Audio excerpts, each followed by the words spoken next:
నమస్కారం, నేను మీ ప్రసాద్ అలమరాజు. మన పిఎస్ఆర్ యాపిల్ టీవీ ఛానల్కు స్వాగతం. ఈరోజు ముఖ్యాంశాలు మీకు యాపిల్ డయాగ్నోస్టిక్ సెంటర్ వారు అందిస్తున్న మోస్ట్ ఎకనామికల్ ప్యాకేజ్ దయాచకం కేవలం 499 రూపాయలతో fasting blood sugar, post lunch, lipid profile, liver function test, complete blood picture, complete urine examination. సంప్రదించండి Apple diagnostic centre, Vivekananda Nagar colony, Kukatpally. Apple diagnostic centre, rainbow vista పక్కన, మూసాపేట్. 8008-040014 9000097980. कोल ministry ने जब से lignite का काम शुरू किया है, लिग्नाइट का एक्टिविटी कोल का एक्टिविटी अलग मानते हैं, इसीलिए आपको हमारा माइंस का भी कोल माइन लिग्नाइट माइन अलग बोलते हैं. राजस्थान में जो भी माइन है वो लिग्नाइट माइन है. इसी दृष्टिकोण से आपको जवाब दिया गया है. लगभग 5 माइंस लिग्नाइट माइंस काम करते हैं. इसमें एक कपूरडी में 1 महीना है, वो प्राइवेट माइन है. गिरल में एक Rajasthan state mines mineral limited पिकनर, उस कंपनी के पीएसयू है स्टेट गवर्नमेंट का, वो कंपनी काम करते हैं. दूसरा जलीपुरा, उधर भी एक प्राइवेट माइन है लिग्नाइट का.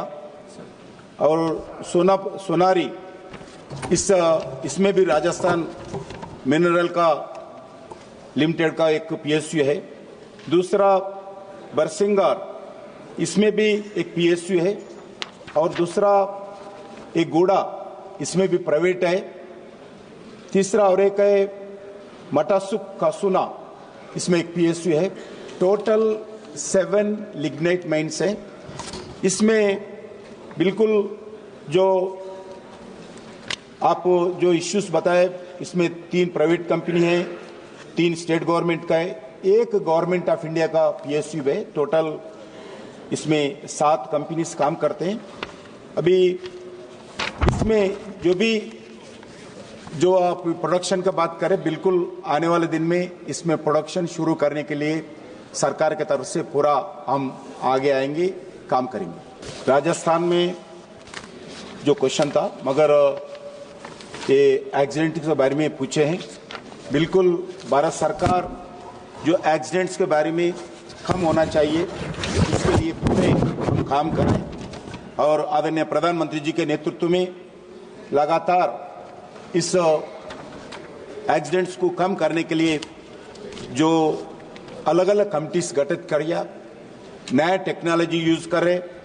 इसमें इंटीग्रेटेड कमांड कंट्रोल सेंटर हो, national coal mine safety report हो, portal, real time accident monitoring के लिए 5G टेक्नोलॉजी, पहली बार हम 5G टेक्नोलॉजी भी अंडरग्राउंड माइंस में यूज कर रहे हैं. आर्टिफिशियल इंटेलिजेंस भी करें, डंपर्स में प्रॉक्सिमिटी सेंसर्स भी उपयोग करें. जो आज इसमें जो इलीगल माइनिंग जो असम का है, ये असम का स्टेट गवर्नमेंट का संबंधित विषय है.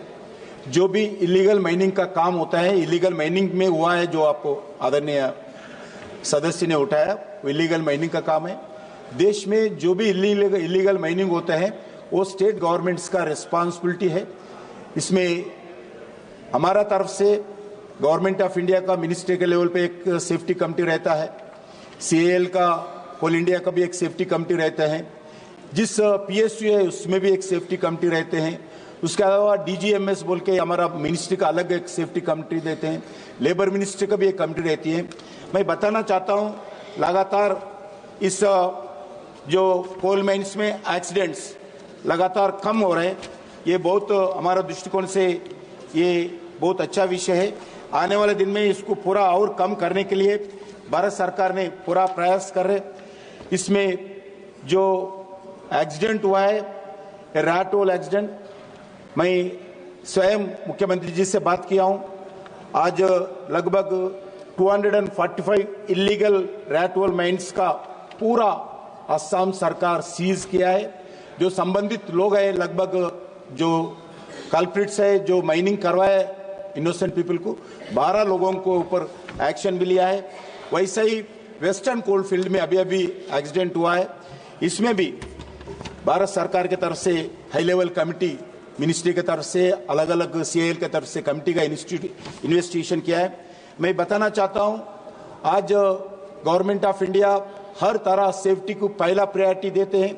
नरेंद्र मोदी जी सरकार जो लगातार इस सेफ्टी के संबंधित विषय पर हमारा रिजल्ट्स भी मिल रहे, कंपेरेटिवली आज बिल्कुल लगभग इंसिडेंट्स इस साल कम हो गया 2023-24 में। अभी मैं बताना चाहता हूं वर्कर्स के लिए भी जो अभी इंसिडेंट हुआ है एक वेस्टर्न कोलफील्ड में, अध्यक्ष जी 1,80,00,000 आज हम कंपेंसेशन कोई भी आज भारत में पहली बार कोई की कोल इंडिया में अंडरग्राउंड में जान हथेले में लगाकर काम करते हैं। इसीलिए आदरणीय प्रधानमंत्री जी का आदेश पर हम पूरा कंपेंसेशन दे रहे, पूरा फैसिलिटीज दे रहे, उनका परिवार को जात देते हैं। ऐसी सेफ्टी मेजर्स में भारत सरकार, कोल मिनिस्ट्री और माइनिंग मिनिस्ट्री पूरा ध्यान देते हुए वर्कर सेफ्टी के लिए अलग अलग एक्टिविटीज भी हम ले रहे, पूरा इनिशिएटिव के साथ हम काम कर रहे हैं। सुखदेव भगत। आदरणीय अध्यक्ष जी, मैं स्वयं जरिया गया हूं, उधर जो अंडरग्राउंड लगातार ब्रिटिश के जमाने से अंडरग्राउंड कोल जलते रहते हैं, इसके लिए गवर्नमेंट ऑफ इंडिया आदरणीय प्रधानमंत्री नरेंद्र मोदी जी के नेतृत्व में एक हाई लेवल कमेटी का मीटिंग हुआ है, 2 बार 3 बार हुआ है। इसमें रोकने के लिए स्टेट गवर्नमेंट का कोऑपरेशन जरूरी है, क्योंकि वो लोगों को उधर से रिहैबिलिटेशन करना चाहिए। उसके लिए हम क्वार्टर्स भी बनाया, लगभग 30,000 क्वार्टर्स बनाया वर्कर्स के लिए, और बनाने को भी तैयार है। हम पैसे एक्सपेंडिचर करने को भी तैयार है जरिया के लिए। अब एक मास्टर प्लान, जरिया मास्टर प्लान का एक पहले किए थे, सक्सेस नहीं हुआ है। अभी आदरणीय प्रधानमंत्री जी एक हाई लेवल कमेटी कॉन्स्टिट्यूट करके पूरे इंपॉर्टेंट ऑफिसर्स, बाहर के लोग इंक्लूडिंग नीति आयोग जैसे लोग भी उधर जाके इंस्पेक्शन किया है, लोगों से मिला है, वर्कर्स से मिला है, लोगों गांव वालों से मिला है, जरिया के आसपास लोगों से मिला है। मेरा विश्वास है 1-2 महीने के अंदर इस एक्शन प्लान का अप्रूवल हम तैयार करने के लिए प्रयास करें। जैसा भी एक्शन प्लान तैयार होता है, पूरा जरिया के एरिया में जो कोल जलते हैं उसके आसपास लोग रहते हैं, उनको बाहर निकालकर उनको अच्छे घर देना चाहिए, उनको रोजगार देना चाहिए। ये भी प्रयास करें अलग अलग एम्प्लॉयमेंट देने का, नॉट ओनली कोल है, कोल सेक्टर में अदर एक्टिविटी भी एम्प्लॉयज महिलाओं को, युवाओं को देने के लिए सोच रहे, क्योंकि आज भी जमीन के अंदर कोल जलते रहते हैं 24 आवर 364 डेज 100 ईयर से जलते रहते हैं इस जरिया का। इसके लिए वो कम भी हो गया, जैसा जैसा हम काम करें, प्रयास करें, वो जैसा जैसा अभी थोड़ा एरिया में सीमित है, उस सीमित एरिया को कम करने के लिए भी जरिया में भारत सरकार के कोल मिनिस्ट्री की ओर से पूरा प्रयास कर रहे। मेरा विश्वास है इससे जरिया का जल्दी ही स्टेट गवर्नमेंट कोऑपरेशन से बिल्कुल हम काम करेंगे। इलीगल माइनिंग रोकने का काम, इस कोल माफिया को रोकने का काम स्टेट गवर्नमेंट का होते हैं, स्टेट पुलिस का होता है। उनका बिना कोऑपरेशन का इस काम को सफल नहीं हो सकता है। झारखंड में बहुत सालों से, लगातार 50 सालों से इलीगल माइनिंग का एक्टिविटी होता है। इसको रोकने के लिए ये स्टेट सब्जेक्ट है, इस रोकने के लिए मैं स्वयं जाकर अभी चुनाव होने के बाद झारखंड का मुख्यमंत्री हेमंत जी से, आदरणीय हेमंत जी से मैं स्वयं जाके मीटिंग किया हूँ, इलीगल माइनिंग कैसा रोकना चाहिए, मैं जाके मीटिंग किया हूँ। मैं बताना चाहता हूँ, जो इलीगल माइनिंग रोकने के लिए स्टेट गवर्नमेंट्स पूरे आगे आना चाहिए। अलग अलग प्रांतों में कुछ जगह इलीगल माइनिंग होते हैं, माफिया भी। रिसेंटली एक एनटीपीसी अधिकारी को इलीगल माइनिंग करने वाले माफिया हत्या किया है। बहुत मैं निंदा करता हूं इस सदन के द्वारा। इसमें गवर्नमेंट ऑफ इंडिया की तरफ से आदरणीय मोदी के नेतृत्व में हम 0 टॉलरेंस इस वायलेंस के खिलाफ हम स्टैंड लिया है। जो भी वायलेंस करते हैं माइनिंग एरिया में, बिल्कुल भारत सरकार की ओर से, स्टेट गवर्नमेंट की तरफ से बिल्कुल एक्शन होना चाहिए। और दूसरा, ये 100% हम भारत सरकार इस विषय पर ध्यान देता हूं। अध्यक्ष जी अभी बताए, भारत अभी कोल सेक्टर में ये लार्जेस्ट रिजर्व्स दुनिया में, जब हम भारत है कोल में 5th लार्जेस्ट रिजर्व्स आज भारत में है। और चाइना को छोड़े तो, चाइना को बाजू रखे तो इंडिया ये नंबर 1 कंज्यूमर है, नंबर 1 प्रोड्यूसर भी है, coal producer India is a number one in the world other than China, number one consumer other than China. वैसा ही दुनिया का सबसे सेकंड लार्जेस्ट कोल माइन आज गेवारा आज भारत में है। इसीलिए कोल सेक्टर में भारत सरकार मोदी जी के नेतृत्व में लगातार आगे बढ़ रहे, क्योंकि आपको मालूम है 2014 से पहले पावर सेक्टर का शॉर्टेज होता था। आज पावर सेक्टर लगभग 72% लेके 74% थर्मल पावर से पावर जनरेट होता है। ये पावर जनरेट के लिए कोल उपयोग होता है। ये कोल सप्लाई प्रोडक्शन ठीक करने के कारण, जो अलग अलग रिफॉर्म्स लाने के कारण आज कोल सेक्टर के अंदर जितना कोल चाहिए उतना प्रोडक्शन भारत सरकार निकल रहा है। इसके कारण पावर शॉर्टेज भी है। Thank you very much for giving me an opportunity to speak in the House today. I am happy to say that Atal Tinkering Labs provide activity based on learning in the identified schools in the country where young minds can give shape to their ideas for a number of societal problems which we encounter in our day-to-day life, and also pave way for innovation, enabling over 3 million plus students between grade 6 to grade 12 to acquire a problem-solving, tinkering and innovative mindset.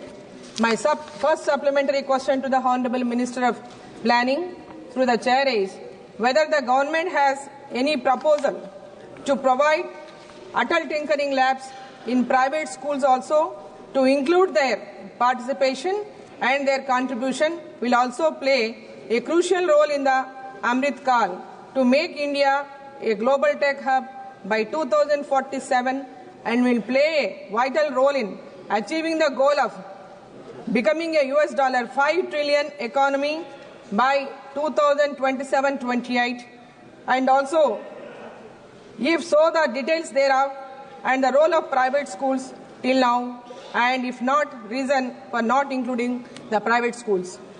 As the House is aware, though Atal Tinkering Lab initiative has grown significantly, there is still much work to be done to ensure that every student has access to these transformative learning environments. My second supplementary question to the Honorable Minister of Planning through the chair is what steps the government is taking to expand the reach of Atal Tinkering Labs to underserved communities and rural areas to unlock the potential of millions of young minds and empower and enlighten them to become agents of change and innovation in their communities to achieve the space dreams as part of Atmanirbhar Bharat. I raised to address two crucial aspects that will propel India's renewable energy journey forward.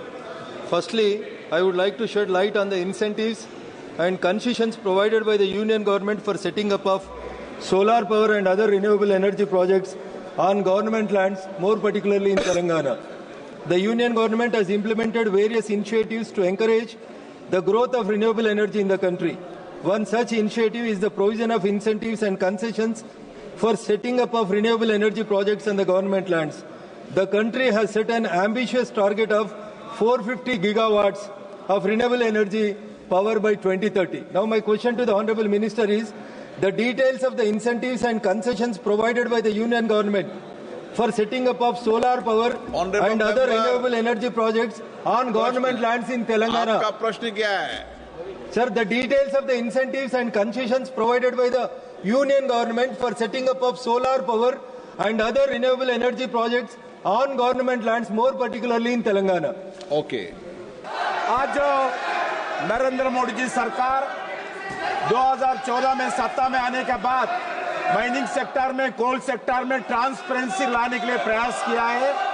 पूरे जितने भी mining से activity होते हैं उस action के द्वारा block सम और प्राइवेट सेक्टर का हो, पीएसयूज का भी हो, स्टेट गवर्नमेंट का पीएसयूज उनको देते हैं।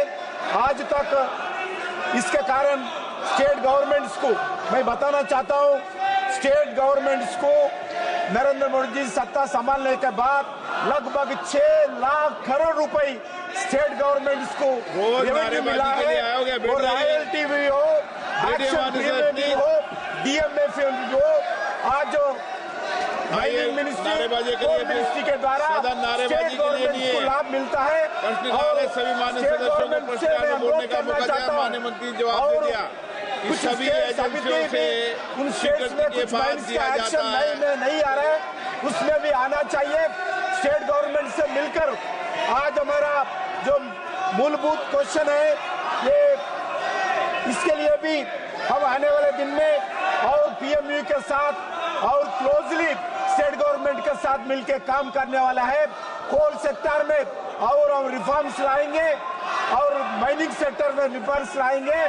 जो एक्शन किया गया उसको पीएमयू के द्वारा स्टेट गवर्नमेंट को लाभ देने के लिए रेवेन्यू नहीं, ऑपरेशनलाइजेशन होना चाहिए, पूरा क्लियरेंसेस लेना चाहिए। सभी क्लियरेंसेस लेने के लिए हमारा पीएमयू जो गठित किया गया वो अच्छी काम करेंगे स्टेट गवर्नमेंट्स को, और प्राइवेट सेक्टर में जो माइंस लिया है उनको भी लाभ मिलेगा। वैसे ही जो अलग अलग प्राइवेट सेक्टर का माइंस जो भी लिया है उनको आने वाले दिन में स्टेट गवर्नमेंट सेंट्रल गवर्नमेंट का क्लियरेंस लाने में भी पीएमयू प्रयास करेंगे। मेरा सेकंड सप्लीमेंट्री क्वेश्चन है, जो ये कमर्शियल एक्टिविटी के बाद एक 131 कोल ब्लॉक में इसमें डायरेक्ट इनडायरेक्ट कितना रोजगार मिला हुआ है? अध्यक्ष जी, आज भारत में लगभग इस माइनिंग सेक्टर में 4 लाख से ज्यादा लोग इसमें काम करते हैं। उनके लगातार इस एम्प्लॉयमेंट जनरेशन के लिए लोकल वालों को देने के लिए सरकार के द्वारा लगातार हम प्रयास कर रही है। वो प्राइवेट सेक्टर का माइंस हो, स्टेट गवर्नमेंट से माइंस हो, गवर्नमेंट ऑफ इंडिया का पीएमसी माइंस हो, 4 लाख से ज्यादा इस सेक्टर में आज कोल सेक्टर में लोग रोजगार मिल रही है।